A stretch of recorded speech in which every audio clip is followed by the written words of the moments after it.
वैसे नहीं चल रही है जैसा वादा किया गया था।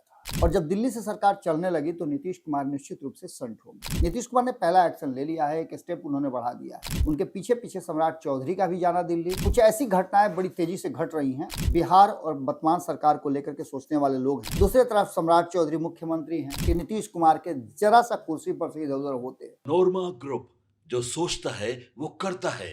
आपके अपने सपनों का आशियाना। नमस्कार, बहुत बहुत स्वागत करते हैं आपका। इनसाइड स्टोरी लेकर के आपके सामने हाजिर है। और इनसाइड स्टोरी में हम एक महीने के बाद जो सरकार की स्थिति है, सरकार की चर्चा है, और इस चर्चा में क्या क्या अमेंडमेंट हुआ है, क्या परिवर्तन हुआ है, और क्यों इस बात को लेकर के चर्चा है कि बिहार में अब सरकार वैसे नहीं चल रही है जैसा वादा किया गया था। चुनाव के समय कुछ और वादा था, चुनाव के बाद 3 महीने के बाद ही नीतीश कुमार को मुख्यमंत्री की कुर्सी छोड़नी पड़ी और उन्होंने सम्राट चौधरी को बैठा दिया। उसके बाद कहा यह जा रहा था कि नीतीश कुमार के नेतृत्व में ही सरकार चलेगी, उनकी अगुवाई में, उनके निर्देशन में सरकार चलेगी।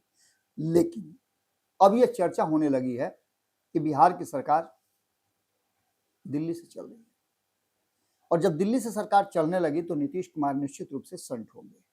इसका इम्पैक्ट क्या होगा, परिस्थितियां क्या बदलेंगी, ये सारी चीजें हम आपको बारी बारी से बता रहे हैं। और इसके साथ साथ नीतीश कुमार क्या एक्शन लेंगे। नीतीश कुमार ने पहला एक्शन ले लिया है, एक स्टेप उन्होंने बढ़ा दिया है, और वो स्टेप काफी कड़ा है। कल ही हमने आपको बताया भी था कि जिस तरह से कुछ ऐसी घटनाएं बड़ी तेजी से घट रही हैं, जिसको लेकर के कहा यह जा रहा है कि बिहार में दिखाया तो सब कुछ ठीक ठाक है, एनडीए में सब कुछ ठीक ठाक होने का दावा किया जा रहा है, लेकिन चीजें बहुत तेजी से बदल रही हैं और अंदर ही अंदर एक नई कहानी, एक नई स्टोरी लिखी जाने लगी है।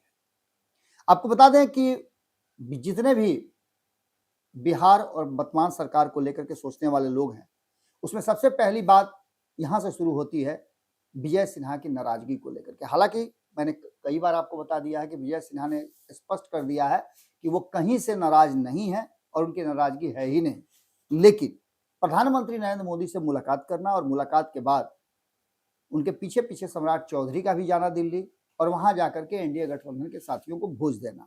उस भोज के बाद वो खुद ही सबको छोड़ने के लिए गेट तक पहुंचते हैं। ये भी बात हमने आपको बताया। लेकिन जो बातें सामने आ रही हैं उसमें हाल में नीतीश कुमार का एक बयान भी राजनीतिक गलियारे में खूब चर्चा का विषय बना हुआ है। एक तरफ जहां विजय सिन्हा की बात, वहीं दूसरी तरफ नीतीश कुमार ने जैसे ही चौधरी जी से पूछा, सम्राट वाले चौधरी नहीं, विजय वाले चौधरी। देखिएगा, बड़ी सिमिलरिटी है। एक तरफ विजय नाराज चल रहे हैं, दूसरे तरफ सम्राट चौधरी मुख्यमंत्री हैं, तीसरे तरफ विजय और सम्राट को जोड़ करके एक नाम सामने आता है, विजय चौधरी। और विजय चौधरी नीतीश कुमार के आंख नाक कान और नीतीश कुमार के यस मैन कहे जाते हैं। सरकार में उनकी नंबर 2 की पोजीशन है, ओहदा है। और ऐसे में नीतीश कुमार जब भी जरूरत महसूस करते हैं तो उनसे ही रिपोर्ट लेते हैं। उन्होंने सार्वजनिक रूप से रिपोर्ट मांग लिया कि सरकार में क्या चल रहा है, हमको सब बताइएगा। और इसके बाद आपको बताया कि कहीं ना कहीं कहानी बदलती हुई दिखाई दे रही है। इसके बाद आपको बता दें कि 2 घटनाएं और हुई हैं जो कहीं ना कहीं जनता दल यूनाइटेड के भीतर 2 ऐसे शख्स, एक तो जनता दल यूनाइटेड के विधिवत सदस्य है कि नहीं है, आनंद मोहन, उनकी चर्चा खूब हो रही है। बहुत खुल करके वर्तमान में जो जनता दल यूनाइटेड की स्थिति है, जो मंत्रिमंडल का गठन हुआ है, उस पर लगातार हमला कर रहे हैं। तो वहीं अरुण कुमार जो पूर्व सांसद हैं, उन्होंने भी मंत्रिमंडल गठन के बाद कई तरह की बातें कही।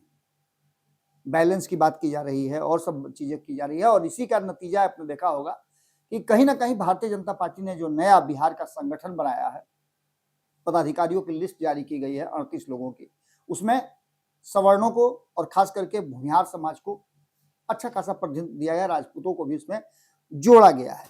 लेकिन इन सभी बातों के साथ साथ अब ये बात मन से निकल नहीं रही है कि नीतीश कुमार के जरा सा कुर्सी पर से इधर उधर होते हैं।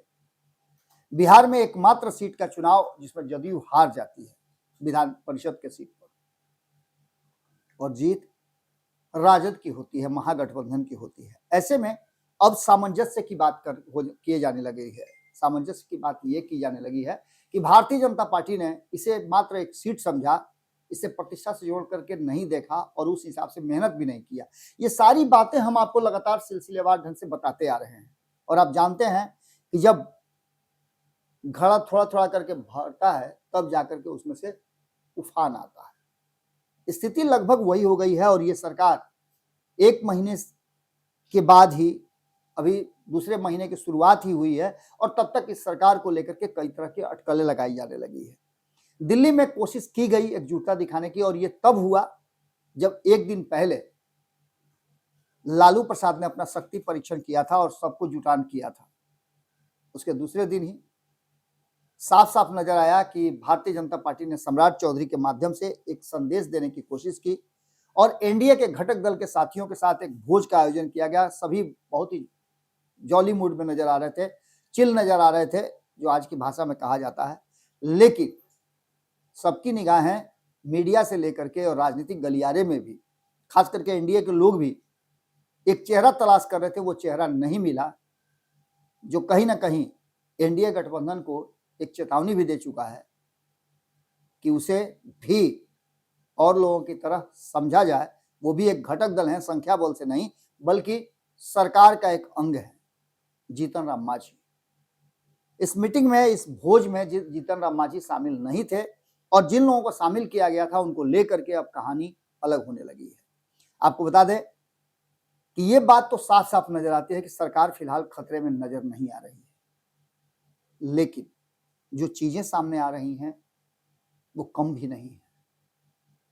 एक सीट तो हार जाने के बाद कहीं ना कहीं अब नीतीश कुमार का और भारतीय जनता पार्टी पर जदयू का दबाव बढ़ता जा रहा है। खास करके अगर बात की जाए तो बिहार में सरकार के कई प्रभावशाली शक्ति केंद्र बनते जा रहे हैं और ये शक्ति केंद्र का बनना, इन लोगों का पावर में आना, इस बात की तरफ इशारा करता है कि पावर सेंटर जो है अब चेंज हो गया है। जनता दल यूनाइटेड, जो कि बिहार की सरकार चलाता था, अब बिहार की सरकार दिल्ली से चलने लगी है और दिल्ली से चलाने वाले लोगों में अगर नाम किसी का लिया जाए तो माफ कीजिएगा, इसमें ललन सिंह और संजय झा का नाम आता है। विजय चौधरी जहां बिहार में रह करके आंख नाक कान बने हुए हैं, वहीं आपको बता दें कि ये दोनों रिपोर्ट बिहार में नहीं, नीतीश कुमार को नहीं, बल्कि दिल्ली में नरेंद्र मोदी और अमित शाह को करते हैं। और ये बात हम नहीं कह रहे हैं बल्कि जनता दल यूनाइटेड के भीतर से ही आवाज उठी है। शोरगुल बहुत तेज है और इस बात को लेकर के कहा यह जा रहा है कि बीजेपी और जेडीयू के भीतर सब कुछ ठीक ठाक नहीं है। उपचुनाव की हार को सीधे सीधे भारतीय जनता पार्टी के जोड़कर देखा जा रहा है। भारतीय जनता पार्टी इस चुनाव में बहुत ज्यादा ध्यान नहीं दी, जिसके कारण हार हुई। क्योंकि इनपुट और आंकड़े सब कुछ भारतीय जनता पार्टी के हाथ में सौंप दिया है नीतीश कुमार ने। अब 10 सीटों पर चुनाव होने हैं। 10 सीटों में एक सीट तो नीतीश कुमार का है, उसकी हमने चर्चा आपसे कर दी है, लेकिन बाकी की 9 सीटें हैं, उसको लेकर के जातीय समीकरण कैसे होगा, किसे कितनी सीटें मिलेंगी, यह भी मामला कहीं ना कहीं फंसा हुआ है और नीतीश कुमार सब कंपनसेट करना चाहते हैं। एक तो अपनी सीट जो कि उन्हें चाहिए ही चाहिए, और बाकी की जो 9 सीटें हैं उसमें से 8 सीट जो सीधे सीधे नजर आ रहा है कि ये एनडीए गठबंधन की तरफ जा रहा है, उसमें वो 4 की 4 जो खाली हो रही है उनके पार्टी की, वो चारों सीट वो चाहते हैं, उसमें कोई समझौता करना नहीं चाहते। और यही कारण है कि दिल्ली में इस मीटिंग में, हालांकि यह स्पष्ट नहीं किया जा रहा है कि भोज में एमएलसी चुनाव और सीट शेयरिंग को लेकर के भी बातचीत हुई। कहा जा रहा है कि इसमें कोई बातचीत नहीं हुई, एक सिर्फ अनौपचारिक मीटिंग थी, एक गेट टुगेदर था, लेकिन राजनीतिक लोग जुटे थे और खास करके एनडीए के सभी घटक दल जुटे थे, तो इसके मायने कई होंगे। इस भोज का मतलब सीधा सीधा ये नहीं था कि सम्राट चौधरी दिल्ली में जाकर के भोज दिए थे, कोई फंक्शन भी नहीं था और कोई ऐसी सूचना पूर्व से थी भी नहीं। खैर, इन सारी बातों के साथ साथ अब जबकि ये चर्चा हो रही थी, उसी बीच में नीतीश कुमार ने तलब कर लिया और ठीक उससे पहले विजय चौधरी से उन्होंने हिसाब किताब भी सरकार का 1 महीने का मांग लिया। हमने आपको बताया था कि 100 दिनों का जो लेखा जोखा है वो नीतीश कुमार मांगेंगे और उसके बाद बिहार में राजनीति को लेकर के चर्चा शुरू होगी। अब सीधे सीधे नीतीश कुमार को भरोसा सम्राट चौधरी पर तो है, लेकिन भाजपा पर नहीं है। यह बात इसलिए स्पष्ट होता है कि इस कार्यक्रम के 28 तारीख के बाद एक दिन बीतते ही नीतीश कुमार ने सीधे सीधे अपने दोनों छत्रपों को, जो दिल्ली में भारतीय जनता पार्टी के साथ सामंजस्य बिठा रहे हैं, उनको पटना तलब कर लिया और ललन सिंह संजय झा के साथ मीटिंग किया। इस गुप्त मीटिंग में क्या हुआ ये अभी तक किसी को पता नहीं है, लेकिन कहा यह जा रहा है कि नीतीश कुमार अब यहां से नई रणनीति और प्लानिंग पर काम करेंगे। एमएलसी के सीटों को लेकर के वो समझौता करने की स्थिति में नहीं है। वो बार बार ये कह रहे हैं कि कोई समझौता नहीं करेंगे। इस बीच में 2-3 बातें और हुई हैं जिस पर भी नीतीश कुमार की नजर है। राबड़ी देवी का आवास खाली कराने वाला प्रकरण भी कहीं ना कहीं नीतीश कुमार के जेहन में होगा। और तीसरी सबसे महत्वपूर्ण बात की जो खबर हमने कल आपको बहुत बारीकी से बताया था कि वर्तमान परिस्थिति में ललन सिंह और संजय झा को लेकर के जनता दल यूनाइटेड में कोलाहल जबरदस्त है। हालांकि नीतीश कुमार पर इन सब चीजों का बहुत असर नहीं पड़ता है, लेकिन चूंकि पावर में नीतीश कुमार नहीं है इसलिए इन बातों का महत्व बढ़ गया है। जनता दल यूनाइटेड पार्टी के भीतर अगर इतना खुल करके विरोध हो रहा है तो ऐसी स्थिति में नीतीश कुमार को कोई ना कोई नया समीकरण, नया सोच लाना पड़ेगा। और वो नया सोच ये है कि नीतीश कुमार से उन्हीं के करीबी, जिस पर वो बहुत ज्यादा भरोसा करते हैं, ललन सराफ, उन्होंने आरसीपी सिंह को पार्टी के हित में एक बार माफ करने और फिर से पार्टी का कमान देने की बात कही है। अब देखना दिलचस्प ये होगा कि ये सब कुछ तो चल रहा है, इस कहानी में नीतीश कुमार के पावर को कम करने की बात भी कही जा रही है। हालांकि सम्राट चौधरी अभी भी रिपोर्ट कर रहे हैं नीतीश कुमार को, दिल्ली से लौटते हैं तब जाते हैं, बाकी समय में भी कोई फैसला लेते हैं बड़ा तो नीतीश कुमार से बात करते हैं। लेकिन भारतीय जनता पार्टी अगर सम्राट चौधरी के साथ भी खेल कर दे तो कोई बड़ी बात नहीं होगी। और नीतीश अच्छी तरह से जानते हैं कि भारतीय जनता पार्टी कुछ समय के बाद अपनी शक्ति का संचय करेगी तो कोई भी फैसला करने के लिए वो स्वतंत्र होगी और फैसला ले सकती है। ऐसे में नीतीश कुमार इस वटवृक्ष को पनपने और फैलने से पहले ही समाप्त करना चाहेंगे। देखना दिलचस्प होगा कि क्या कुछ निकल के आता है। और जो कुछ गेम और है, जो बात कही गई थी वो यही है कि नीतीश कुमार कोई बड़ा एक्शन अंदर ही अंदर ले लें तो कोई अतिशयोक्ति नहीं होगी। बिहार में एक बार फिर से शांत पड़े राजनीतिक तालाब में एक कंकड़ किसी ने फेंका है और उस कंकड़ ने हलचल पैदा कर दिया है। क्या होगा ये तो आने वाला वक्त बताएगा, लेकिन राजनीति जमकर के हो रही है और बिहार के लोग आप क्या सोचते हैं ये जानना बहुत जरूरी है। कमेंट बॉक्स में अपनी राय जरूर दीजिएगा कि क्या आपको लगता है कि नीतीश कुमार में अभी भी ताकत है कि वो बिहार की राजनीति को एक बार फिर से झकझोर सकते हैं और अपने हिसाब से चला सकते हैं।